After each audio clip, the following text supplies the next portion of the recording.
আমাদের যে সীমান্তে যে হত্যা করছে ওটা যেভাবে হোক তাদের বন্ধ করতে হবে। এটা কোনোভাবেই গ্রহণযোগ্য না, এটা ইন্টারন্যাশনালিও এবং যে কোনো জায়গায় হোক না। এটা অনেক সময় দেখা গেছে যে বিএসএফ কর্তৃক এবং তাদের এই যে দুষ্কৃতিকারীরা আমাদের বাংলাদেশি নাগরিক ধরে নিয়ে যায় বর্ডার থেকে কৃষি কাজ করার সময়। এটা যেভাবে হোক এটা যেন তারা না করে, এই জন্য তাকে বলা।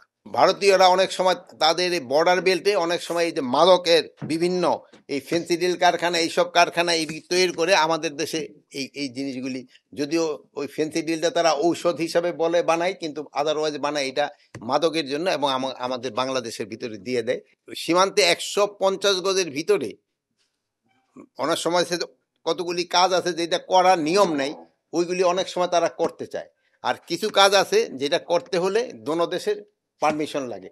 ডেভেলপমেন্ট কাজ যদি করতে হয় তো আমাদেরও হয়তো একটা, যেহেতু জানেন যে বর্ডারটা একেবারে মানে অনেকে ঘরের পাশ দা চলে গেছে, এইসব ক্ষেত্রে কিছু করতে হলে কিন্তু একজন আরেকজনের অনুমতি নিতে হয়। যেমন ধরেন একটা হয়তো আমরা একটা মসজিদ করতে চাই, ওরা হয়তো একটা মন্দির করতে চায়, এগুলি একজন আরেকজনের অনুমতি নিয়ে করতে হয়। এইটা যেন অনুমতি নিয়ে করে। আগরতলা দিয়ে জানে যে এই অনেক সময় খুব ওই যে ইন্ডাস্ট্রিয়াল বর্জ্যগুলি আছে বাংলাদেশে চলে আসে, বাংলাদেশের এই খালে এসে পানিগুলি একেবারে নষ্ট করে দেয়। ওখানে আমাদের সাথে একটা চুক্তি আছে, হলো ইটিপি আর একটা হলো এসটিপি। এখানে আমাদের একটু হয়তো আগে যারা চুক্তি করছে ওইটা ইটিপি অবলিগ এসটিপি দিয়ে দিছে, ওটার মধ্যে হওয়া উচিত ছিল শুধু ইটিপি রাখা, অথবা দুটোই ইটিপি এসটিপি দুটোই থাকতে হবে। তারপরে যে বাংলাদেশের যে নদী আছে এই নদীগুলি পানিটা যেন সুষম বন্টন হয়, এটার ব্যাপারে আলোচনা হবে। এই পানি চুক্তি বাস্তবায়ন কিভাবে করা যায় এই ব্যাপারে আলোচনা করবে। প্লাস তো রিভার নদী কমিশন তো আলাদা বড় লেভেলও আছে, বাট এটা ছোটখাটোগুলি আমাদের এখানেও আলোচনা হয়, বাট এই বড় লেভেলটা এখানে ওরকম আলোচনা হয় না। ভারতীয় এই যে গণমাধ্যম যে মিথ্যা সংবাদ পরিবেশন করে এবং এটা কিভাবে তারা বন্ধ করতে পারে এই ব্যাপারেও আলোচনা করবে। যেহেতু আপনারা এই ব্যাপারে আপনারা নিজেরও খুব সোচ্চার এবং আমাদের জনগণও সোচ্চার, এবং এটা তাদের বলে দেওয়া যে এই জিনিসটা তারা কিভাবে বন্ধ করতে পারে। এটা স্যার ওই যে একটা রেলওয়ের একটা চুক্তি হতে পারে, আলোচনা হয়েছে যে তারা প্রায় আমাদের কুলাউড়া ইটা মানে আমাদের যে রেল স্টেশনটা আছে ওটা হলো বর্ডার থেকে প্রায় 3 কিলোমিটার ভিতরে। এখন এই 3 কিলোমিটার ভিতরে আইসা আমরা কি তাকে আসতে দিব কিনা, এর ইমিগ্রেশন, এই জন্য আমরা চাচ্ছি ইমিগ্রেশন চেকপোস্ট হবে বর্ডারে, ওখানে থেকে ইমিগ্রেশন করে আসবে। আগে ইয়ে ছিল দুই পাশে করে দিব ফেন্স করে, আমার বড় ফেন্স না, ইমিগ্রেশন করতে হবে বর্ডার। ধরুন এরকম যারা অবৈধভাবে বাংলাদেশে থাকতেছে, এটা আপনারা বলেন নিয়মটা হয়তো আপনারা জানেন। আপনার যে ভিসা দেওয়া হয়, আপনি একটা কান্ট্রি থেকে ধরেন 100 দিনের বা 3 মাসের জন্য ভিসা নিলেন, আপনি যদি ওই একদিন বেশি ক্রস করেন যাওয়ার সময় কিন্তু আপনি যাইতে দিবে, বাট একটা ফাইন দিয়ে দিতে হয়।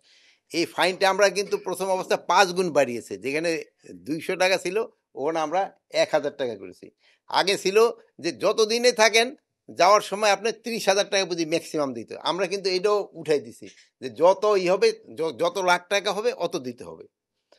এই জন্য কিন্তু আমাকে প্রায় এর আগের আমি স্টেট এখন কতদিন আগে আমি দেখলাম প্রায় এই জন্য আমাকে প্রায় 10 কোটি টাকা বেশি আয় হয়েছিল।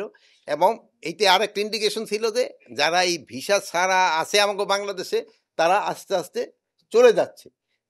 31 তারিখ পর্যন্ত আমরা তাদের দিচ্ছি যে যারা প্রপার দিয়ে এই ফাইন দিয়ে চলে যেতে পারবে, তারপরে যদি তারা থাকে তাকে আইনানুগ ব্যবস্থা নেওয়া হবে। একটার উপরে আমি একটা করে বুঝে একটার সাথে আর একটা দিলে আমার তো বয়স হয়ে গেছে, ওই অত থাকে না।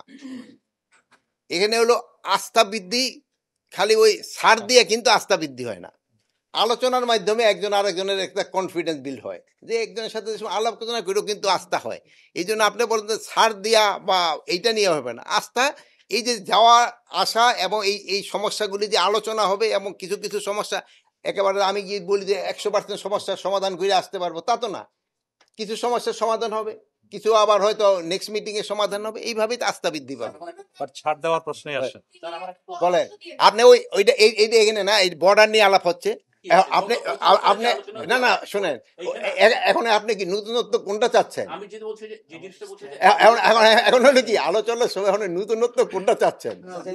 এখন হলো কি শোনেন, এখন হলো কি নতুনত্বটা হলো ওইটা যে আগে যেভাবে কথাটা বলতো এইভাবে কথার টোনটা আলাদা হবে। That is one of our main agenda. এই চাঁপাইনবাবগঞ্জ আঙ্গরপোতা দহগ্রামের one of the main agenda. Border killing one of the main agenda. অন্যান্য রিভার ডিসপিউট যেগুলো ওরা এখন ডিমার্কেশন করছে না ওগুলো মেইন এজেন্ডা। মোট কথা আমরা ওই যে যেটা বললেন কোনো ছাড় হবে না।